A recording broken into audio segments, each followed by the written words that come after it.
Hirudinaria granulosa, commonly Indian cattle leech कहा जाता है, भारतीय पशु जॉक। इसका क्लासिफिकेशन है phylum Annelida, class Hirudinea, order Gnathobdellida, family Hirudinidae, genus Hirudinaria और स्पीशीज है ग्रेन्युलोसा। सामान्य नाम इंडियन कैटल लीच या भारतीय पशु जॉक। हिरुडिनिया सबसे स्पेशलाइज्ड एनालिट्स हैं जिसके अंदर पैरापोडिया और सीटी का अभाव होता है, किंतु सकर्स पाए जाते हैं। इनकी लगभग 300 स्पीशीज अब तक ज्ञात हो चुकी है। ये अधिकतर फ्रेश वाटर में पाए जाते हैं, कुछ समुद्री जल में भी मिलते हैं और स्थलीय भी होती हैं।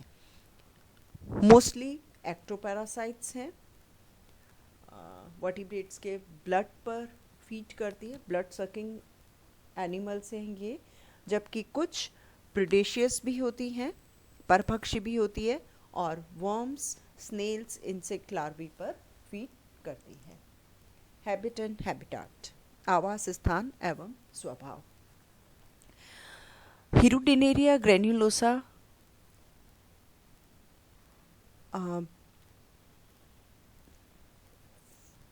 Fresh water tanks, ponds, lakes, swamps और स्लो स्ट्रीम्स के अंदर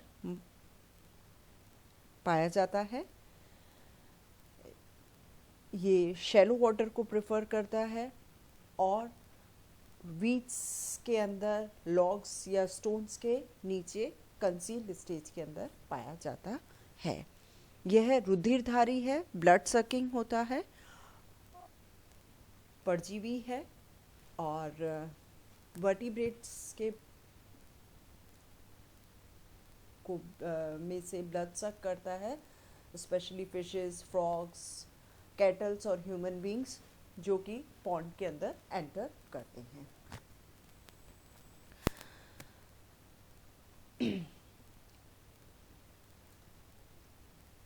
अधिकतर स्पीशीज ब्लड सकिंग है, एक्टोपैरासाइट्स होती है, लेकिन कुछ स्पीशीज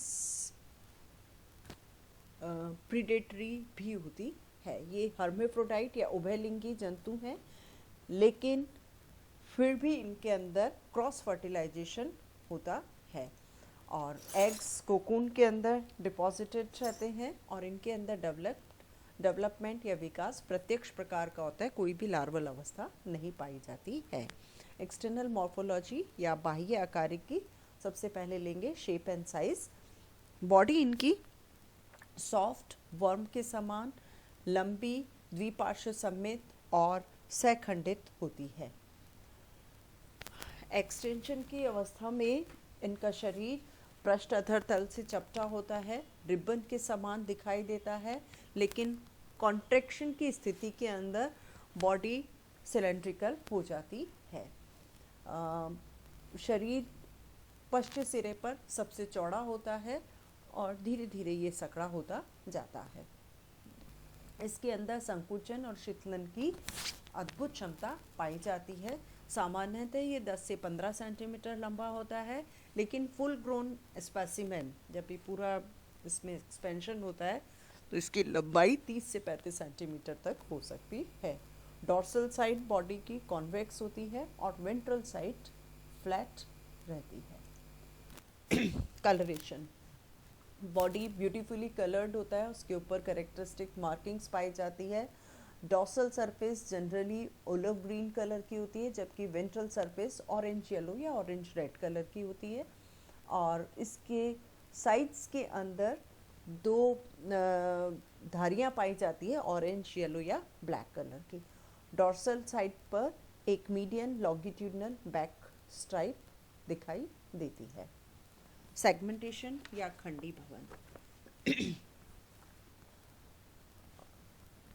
जॉक का शरीर मेटामेरिकली सेगमेंटेड होता है, सेगमेंट्स या सोमाइट्स में डिवाइडेड रहता है, लेकिन इनके अंदर खंडी भवन बहुत रिड्यूस्ड होता है और दूसरे एनिलिट्स से भिन्न इनके शरीर में खंडों की संख्या फिक्स होती है। इनके अंदर 33 सेगमेंट्स या सोमाइट्स पाए जाते हैं। लीच के केस के अंदर बाह्य खंडी भवन जो है वो आंतरिक खंडी भवन से मैच नहीं करता है, कॉरेस्पॉन्ड नहीं करता है ये। और ओरिजिनल सेगमेंटेशन के साथ साथ ही इसके अंदर में सेकेंडरी एक्सटर्नल एन्यूलेशन पाया जाता है। हर सेगमेंट जो है बाह्य रूप से खांचों के द्वारा रिंग्स या एन्यूलाई के अंदर विभक्त रहता है। बॉडी में 33 सेगमेंट्स हैं। लास्ट के 7 सेगमेंट्स फ्यूज होकर पोस्टीरियर सर्कल का निर्माण करते हैं। हर सेगमेंट में आगे के कुछ सेगमेंट छोड़ के और पीछे के 7 सेगमेंट के छोड़ के सभी डिवाइडेड रहते हैं, यूजुअली 5 एन्यूलाई या रिंग्स के अंदर, और ये अनुप्रस्थधारियों ग्रूव्स के द्वारा डिवाइडेड रहते हैं। वे सेगमेंट्स जिसमें 5 एन्यूलाई से कम पाई जाती है, वलय से कम पाई जाती है, उन्हें इनकम्प्लीट सेगमेंट्स कहा जाता है, और जिसके अंदर 5 एन्यूलाई होती है उन्हें कंप्लीट सेगमेंट्स कहते हैं।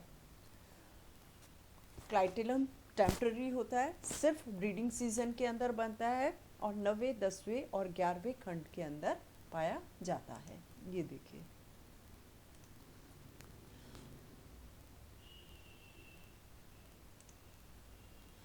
रिसेप्टर्स। हर एन्यूलाई की सरफेस पर अनुदैर्ध्य खांचे पाई जाती है, जिसके द्वारा ये रेक्टेंगुलर एरियाज के अंदर डिवाइडेड रहते हैं। हर एरिया के अंदर छोटे संवेदी पैपिला पाए जाते हैं, जिन्हें एनुअल रिसेप्टर कहते हैं। इस तरह के 18 रिसेप्टर्स डॉर्सल और वेंट्रल एन्यूलाइज पे मिलते हैं। इसके अतिरिक्त इनके अंदर एक जोड़ी आइज पाई जाती हैं, और ये पाई जाती है शुरू के 5 सेगमेंट्स के फर्स्ट एन्यूलाई के ऊपर, और इन्हें एन्यूलर सेगमेंट्स कहा जाता है। ये 5 जोड़ी नेत्र एक सेमी सर्कल ब्लैक डॉट के रूप में मिलती है। सकर्स। शरीर के दोनों ही सिरों पर सकर्स पाए जाते हैं। हॉलो मस्कुलर ऑर्गन है, इनको एंटीरियर सकर, आगे वाला जो स्थित होता है उसको एंटीरियर सेफेलिक या ओरल सकर कहते हैं। ये प्रोस्टोमियम और शुरू के 3 सेगमेंट से मिलकर इसका निर्माण होता है। ये ओवल है और एंटीरियर एंड की वेंट्रल सरफेस पर पाया जाता है। इसमें एक अधर सतह की तरफ मुड़ी हुई खोखली संरचना पाई जाती है, जिसे प्री ओरल चैम्बर कहते हैं, जिसके अंदर होकर मुख खुलता है। पोस्टीरियर सकर या एनल सकर, ये सर्कुलर होता है आउटलाइन में, हाईली मस्कुलर डिस्क है, पोस्टीरियर एंड पर पाया जाता है, और लास्ट 7 सेगमेंट्स के जुड़ने से इसका निर्माण होता है। ये 7 सेगमेंट से 27 से 33 तक। ये बहुत अधिक डेवलप होता है, साइज में बड़ा होता है कंपैरेटिवली एंटीरियर सकर के, और दोनों ही सकर्स वेंट्रली डायरेक्टेड रहते हैं, और सबस्ट्रेटम से ये आधार से मजबूती से इन सकर्स के द्वारा चिपकते हैं, और ये दोनों सकर्स इन्हें आसंजन और चलन में सहायता करता है। एक्सटर्नल अपर्चर्स कौन कौन से हैं? सबसे पहले है माउथ, जो कि प्री ओरल चैम्बर में, एंटीरियर सकर का जो प्री ओरल चैम्बर है उसमें पाया जाता है और ट्राई रेडिएट होता है। दूसरा इसमें छिद्र मिलता है एनस। एनस छोटा अपर्चर है, 26 सेगमेंट में पोस्टीरियर सकर के बेस पर मिड डॉर्सली पाया जाता है। नेफ्रीडियोपोर्स, ये होती है ओपनिंग्स ऑफ नेफ्रीडिया, शरीर के बाहर उत्सर्जी अंग जिससे खुलते हैं। इसमें कुल 17 जोड़ी नेफ्रीडियोपोर्स पाए जाते हैं और वेंट्रल सरफेस पे मिलते हैं। और कहाँ मिलते हैं? जहाँ पर कि नेफ्रीडिया मिल रहे हैं, 6 से 22 सेगमेंट में, और हर सेगमेंट का जो लास्ट एन्यूलाई है उसके अंदर ये पाए जाते हैं।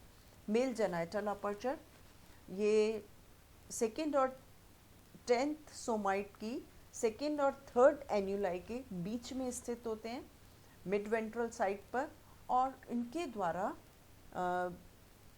ब्रीडिंग सीजन के अंदर फिलामेंटस पेनिस बाहर निकला हुआ दिखाई देता है।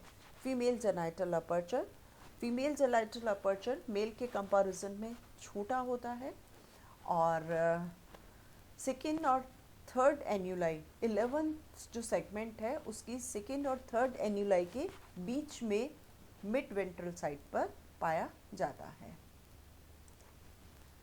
डिविजन्स ऑफ बॉडी 33 सेगमेंट से मिलकर बनी है और 6 रीजन्स के अंदर डिवाइडेड रहती है। फर्स्ट इज सिफेलिक रीजन या हेड रीजन। शुरू के 5 सेगमेंट्स जिन्हें ऑक्यूलर सेगमेंट्स कहते हैं, जिस पर प्रोस्टोमियम, एंटीरियर सकर, माउथ और आइज आते हैं, इसमें शामिल है। इन रीजन के अंदर नेफ्रिडियोपोर्स अनुपस्थित होते हैं। फर्स्ट और सेकंड सेगमेंट यूनी एन्यूलेट है, सिर्फ एक एन्यूलाई मिलती है। थर्ड सेगमेंट में 2 एन्यूलाई होती है और फोर्थ और फिफ्थ के अंदर 3 एन्यूलाई पाई जाती है। प्रोस्टोमियम और पहले 3 खंड मिलकर अपर लिप का निर्माण करते हैं। दूसरा है प्री क्लाइटेलर रीजन। इसमें 3 सेगमेंट्स आते हैं, 6, 7 एंड 8। तीनों के अंदर नेफ्रिडियोपोर्स होते हैं। 6 सेगमेंट के अंदर 3 एन्यूलाई होती है और 7th और 8th के अंदर 5 एन्यूलाई स्थित होती है। नेक्स्ट है clitellar region. 9, 10 and 11 segments. Permanent clitellum नहीं होता है, ब्रीडिंग सीजन में बनता है, टेम्पररी होता है। और इस रीजन की वॉल जो है वो ग्लैंड्यूलर होती है और उसमें नेफ्रिडियोपोर्स पाए जाते हैं। मेल और जेनाइटल अपर्चर्स मिलते हैं 10th और 11th सेगमेंट के बीच में और ये भी 5 एन्यूलाई युक्त होते हैं। नेक्स्ट है मिडल रीजन। लार्जेस्ट रीजन है 11 कंप्लीट सोमाइट से मिलकर बना है, 12 से 22 तक, और ये सभी के अंदर नेफ्रिडियोपोर्स पाए जाते हैं और 5 एन्यूलाई स्थित होते हैं। लास्ट है सेकेंड लास्ट है कॉर्डल रीजन। छोटा है ये और इसके अंदर 4 इनकम्प्लीट सोमाइट्स होते हैं 23 से 26 तक। जो सेगमेंट 23 है उसके अंदर 3 एन्यूलाई होते हैं और 24, 25, 26 ये इनमें 2 एन्यूलाई पाए जाते हैं। लास्ट सेगमेंट जो है इसका 26 सेगमेंट, इसके अंदर एनल अपर्चर पाया जाता है और नेफ्रिडियोपोर्स इस कॉर्डल रीजन में अनुपस्थित होते हैं। लास्ट है पोस्टीरियर सेगमेंट। लास्ट 7 सेगमेंट्स के जुड़ने से इसका निर्माण होता है और सिंगल एन्यूलस के द्वारा ये रिप्रेजेंट होते हैं। नेक्स्ट है बॉडी वॉल। बॉडी वॉल में सबसे बाहर की तरफ cuticle, then epidermis, then dermis है। कनेक्टिव टिश्यू, मसल फाइबर और कैपिलरीज, फैट और पिगमेंट सेल से मिलकर बनती है। देन मसल्स 2 लेयर होती है, बाहर में सर्कुलर मसल लेयर और अंदर लॉन्गिट्यूडनल मसल लेयर पाई जाती है। इसके अतिरिक्त इनके अंदर ओब्लिक और डोर्सो वेंट्रल मसल्स भी मिलती है। पैराइटल लेयर एब्सेंट होती है और अधिकांश भाग जो लॉन्गिट्यूडनल मसल लेयर है उसके नीचे बोट्राइडल टिश्यू उपस्थित होता है एलिमेंट्री कैनाल को घेरे हुए। ये इनकी खासियत है, इसके अंदर बोट्राइडल टिश्यू की उपस्थिति। बोट्राइडल टिश्यू एक्सक्रीटरी भी होता है फंक्शन के अंदर और इनके अंदर 2 तरह की सेल्स पाई जाती है, फैट सेल्स और yellow sales.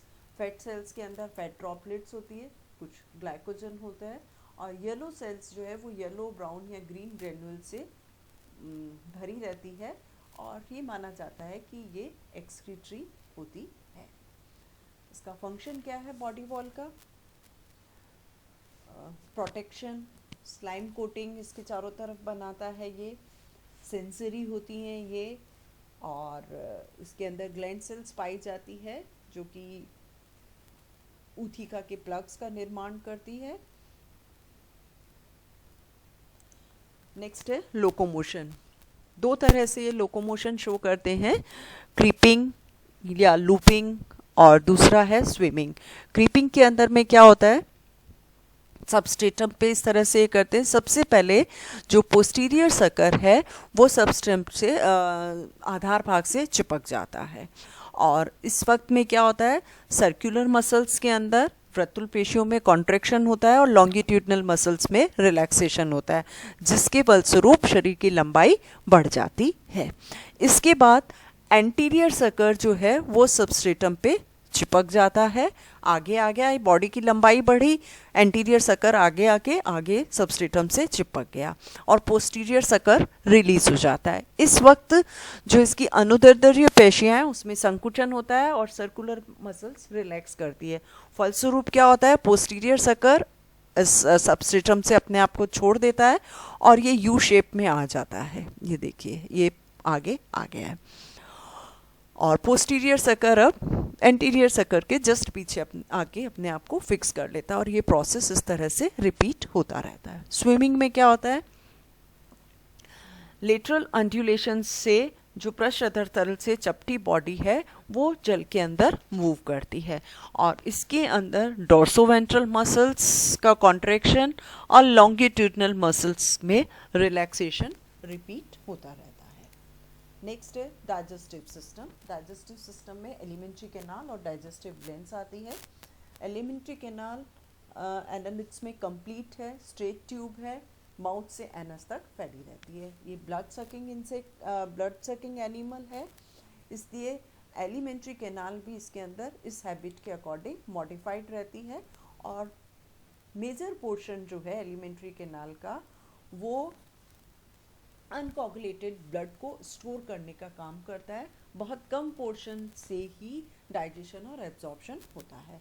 Alimentary canal 3 parts में डिवाइडेड है, स्टोमोडियम, मेसेंट्रॉन और प्रोक्टोडियम। जो स्टोमोडियम है ये एक्टोडर्मल सेल्स के द्वारा आश्रित रहती है जो कि क्यूटिकल के द्वारा कवर्ड है। मेसेंट्रॉन एंडोडर्मल एपिथेलियम के द्वारा आश्रित है जिसमें क्यूटिकल कवरिंग नहीं पाई जाती है। And proctodeum again ectodermal epithelium से आश्रित रहती है और क्यूटिकल के द्वारा कवर्ड रहती है। फर्स्ट है स्टोमोडियम, जिसमें आते हैं preoral chamber, mouth, buccal cavity and pharynx. Preoral chamber और माउथ कप शेप डिप्रेशन है, वेंट्रल सकर के एंटीरियर सकर के वेंट्रल साइड पर पाया जाता है और इस पर ट्राई रेडिएट, ये देखिए ट्राई रेडिएट माउथ होता है, वेलम के द्वारा गार्डेड रहता है और उसके बाद है बकल कैविटी। ये जो ट्राई रेडिएट माउथ है ये बकल कैविटी में खुलता है। इसके अंदर 3 क्रीसेंट्रिक जॉज व्यवस्थित रहते हैं, एक तो होती है मिड डॉर्सल और 2 होते हैं वेंट्रोलेटरल लिप जॉज। और जो माउथ है इसके चारों तरफ 3 लिप्स पाए जाते हैं और ये है 2 तो होते हैं इसमें डॉर्सोलेटरल लिप और एक होता है mid ventral lip. Pharynx, buccal cavity एक मोटी भित्ति वाली पेशी फेरिंग्स के अंदर खुलता है जो कि 5th से 8th सेगमेंट तक होती है और इसके अंदर सर्कुलर और रेडियल मसल्स पाई जाती हैं। ये फेरिंजियल वॉल को बॉडी वॉल से जोड़ने का काम करती है। जब रेडियल मसल्स डायलेट होती है तो फेरिंग्स जो है एक पंप लाइक एक्शन प्रोड्यूस करता है जिससे कि ब्लड सक किया जाता है। इसके अतिरिक्त इस फेरिंग्स के चारों तरफ सलाइवरी ग्लैंड्स भी पाई जाती है और इनकी डक्ट्स जो हैं वो इन जॉस के टीथ के बीच में आके खुलती है। सलाइवरी ग्लैंड के सिक्रीशंस के अंदर एक सब्सटेंस होता है जिसे हिरुडीन या एंटीकोगुलिन कहते हैं। ये जब लीच होस्ट का ब्लड सक करता है तो उसको स्कंदन से रोकते हैं। नेक्स्ट है मेसेंट्रॉन। मेसेंट्रॉन के अंदर आते हैं oesophagus, crop, stomach and intestine. First है इसोफेगस, ये एक सकड़ी ट्यूब है फेरिंग्स क्रॉप में इस इसोफेगस के माध्यम से खुलती है। इसकी अवकाशिका बहुत सकड़ी होती है और इसके अंदर कई फोल्ड्स उपस्थित होते हैं। नेक्स्ट है क्रॉप। क्रॉप लार्जेस्ट रीजन है एलिमेंट्री कैनाल का, 9 से 18वें खंड तक फैला रहता है। इसके अंदर 10 पतली भित्ते वाले चैम्बर्स आते हैं, हर सेगमेंट में एक चैम्बर होता है और इनके अंदर सर्कुलर अपर्चर्स पाए जाते हैं जिनके अंदर की कपाट उपस्थित होते हैं। इसके द्वारा अग्रसिरे पे छोटा होता है, चैम्बर में अग्रसिरा एंटीरियर छोटा है और पश्च सिरा चौड़ा होता है और जिसके ऊपर एक पार्श्व अतिवृद्धि पाई जाती है जिसे सीका या डाइवर्टिकुलम कहते हैं। जो लास्ट सेगमेंट है 22nd सेगमेंट, इसके सीका बहुत लास्ट चैम्बर के जो सीका हैं वो बहुत लंबे हो जाते हैं और 22nd सेगमेंट तक जाते हैं। क्रॉप और सीका ब्लड को स्टोर करने का काम करते हैं और इसके अंदर जो क्रॉप के अंदर यदि पूरा ब्लड मील भरा हुआ रहे तो ये कई महीनों तक बिना भोजन के रह सकते हैं और इनका डाइजेशन बहुत धीरे होता है। ये देखिए 10 से हो गए चैम्बर्स, 1 2 3 4 5 6 7 8 9 और 10th वाला जो चैम्बर है क्रॉप चैम्बर, इसके सीका बहुत लंबे होते हैं और ये पीछे तक फैले हुए रहते हैं। नेक्स्ट है स्टमक। ये हार्ट शेप्ड होता है और 19th सेगमेंट के अंदर पाया जाता है। दिस इज स्टमक और ये स्टमक क्रॉप स्टमक में खुलता है। यहाँ पर भी एक स्फिंक्टर मसल पाई जाती है जो कि ब्लड के फ्लो को कंट्रोल करती है। स्टमक के अंदर सिक्रेटरी और एब्जॉर्प्टिव दोनों ही प्रकार की एपिथेलियम सेल्स पाई जाती है और इसकी जो इनर लाइनिंग है उसके अंदर बहुत सारे फोल्ड्स होते हैं। नेक्स्ट है इंटेस्टाइन। स्टमक इंटेस्टाइन के अंदर खुलता है और ये बहुत क्लियरली डिफरेंशिएटेड नहीं है। स्टमक और इंटेस्टाइन जो है वो डिफरेंशिएटेड नहीं होता है और इंटेस्टाइन एक पतली भित्ति वाली स्ट्रेट नैरो ट्यूब है, 19 से 22nd सेगमेंट तक फैली रहती है। इसकी इनर लाइनिंग के अंदर में भी लॉन्गिट्यूडनल और ट्रांसवर्स फोल्ड्स पाए जाते हैं और विलाई पाई जाती है जो कि इसके अवशोषण की सतह को बढ़ाती है। उसके बाद में है प्रोक्टोडियम। इसमें सिर्फ रेक्टम आता है, ये है रेक्टम। रेक्टम इंटेस्टाइन रेक्टम के अंदर खुलती है। ये एक छोटी पतली भित्ति वाली सीलिएटेड स्ट्रक्चर है, 23rd से 26th सेगमेंट के बीच में पाई जाती है। ये एक डॉर्सल एनस जो कि 26 सेगमेंट में पोस्टीरियर सकर के ऊपर पाया जाता है, एनस उसके द्वारा शरीर से बाहर खुलती है। इसके अंदर इंटरनल सीलिएटेड क्यूटिकुलर लाइनिंग पाई जाती है और इसके अंदर फोल्ड्स अनुपस्थित होते हैं। डाइजेस्टिव ग्लैंड्स इसके अंदर है, सलाइवरी ग्लैंड्स और ग्लैंड सेल्स। सलाइवरी ग्लैंड्स जो हैं वो फेरिंग्स को घेरे हुए पाई जाती है और एक डक्ट्यूल के द्वारा जो सलाइवरी पैपिली के ऊपर स्थित जॉ के समीप ये खुलती है। इसके अंदर एक एंटीकोगुलेंट हीरोडिन होता है जो कि होस्ट के ब्लड के कोगुलेशन को रोकता है और इसकी वजह से क्रॉप के अंदर सीका के अंदर ब्लड लंबे समय तक रह पाता है। दूसरी है ग्लैंड सेल्स, गॉबलेट सेल्स के रूप में होती है ये और क्रॉप की लाइनिंग के अंदर पाई जाती है और ये म्यूकस का सिक्रीशन करती है। Food and feeding, blood sucking animal है ये। जो भी एनिमल वाटर सोर्सेज जहाँ पे रह रहे हैं उसके पास में आता है तो लेता है, उसके ब्लड सक कर लेता है ये और महीनों तक, एक बार यदि इसका क्रॉप फुल हो जाता है ब्लड से तो वो महीनों तक इसको नरिशमेंट प्रोवाइड करता है। किस प्रकार से इसमें फीडिंग होती है? सबसे पहले लीच अपने पोस्टीरियर सकर की सहायता से विक्टिम की बॉडी पे चिपक जाता है और उसके बाद अपना एंटीरियर सकर अप्लाई करता है। 3 जॉज माउथ से बाहर आते हैं और इनके अंदर जो सीरेटेड मार्जिन्स हैं वो होस्ट की स्किन के संपर्क में आते हैं और आगे पीछे आरी के समान ये गति करके होस्ट की स्किन के ऊपर वाई शेप्ड का पेनलेस इंसिजन करते हैं, कट लगाते हैं, जिसके फलस्वरूप उसमें से ब्लड बाहर फ्लो करने लगता है। उसके बाद फेरिंग्स के अंदर फेरिंजियल मसल्स में कॉन्ट्रैक्शन और रिलैक्सेशन होता है जिसके फलस्वरूप ये एक सक्शन फोर्स डेवलप करते हैं और ब्लड फेरिंग्स के अंदर सक कर लिया जाता है। सलाइवरी ग्लैंड का सिक्रीशन जिसमें एंटीकोगुलेंट पाया जाता है, ये ब्लड के कोगुलेशन को रोकता है और ब्लड को क्रॉप और उसके सीका के अंदर स्टोर कर लिया जाता है। देन इसका हीमोलाइसिस होता है और इसको एक जेली लाइक मास के अंदर कन्वर्ट कर दिया जाता है। फीडिंग के बाद में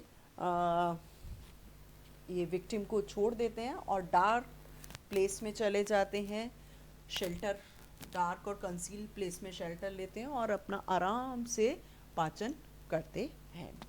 digestion, absorption and egestion. Crop के अंदर ब्लड का हीमोलिसिस होता है जिसके अंदर की कार्पोसल्स बर्स्ट हो जाती है, हीमोग्लोबिन प्लाज्मा में डिसॉल्व हो जाता है और ब्लड डार्क रेड कलर का हो जाता है।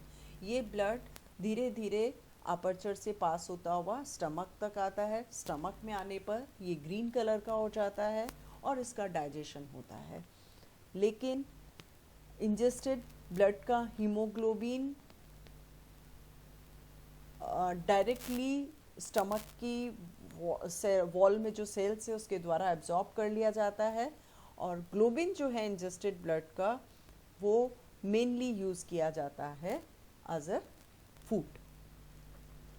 डाइजेशन का प्रोसेस बहुत स्लो है और एक बार यदि इसका पूरा क्रॉप फिल हो जाए तो ये 10 to 14 मंथ्स इसको कंप्लीट डाइजेशन में टाइम लगता है। लास्ट क्रॉप और स्टमक के बीच में जो स्फिंक्टर वॉल्व है वो ब्लड के फ्लो को और अमाउंट ऑफ ब्लड जो कि एक समय में क्रॉप से स्टमक में आना चाहिए उसको कंट्रोल करते हैं। और प्रोटियोलाइटिक एंजाइम्स जो कि स्टमक के द्वारा सिक्रीट किए जा रहे हैं ये फूड के डाइजेशन में हेल्प करते हैं और इस डाइजेस्टेड फूड का एब्जॉर्प्शन इंटेस्टाइन और स्टमक दोनों में होता है। अनडाइजेस्टेड फूड यदि होता है तो वो टेम्पररीली रेक्टम में स्टोर किया जाता है और एनस के द्वारा उसे शरीर से बाहर निकाल दिया जाता है।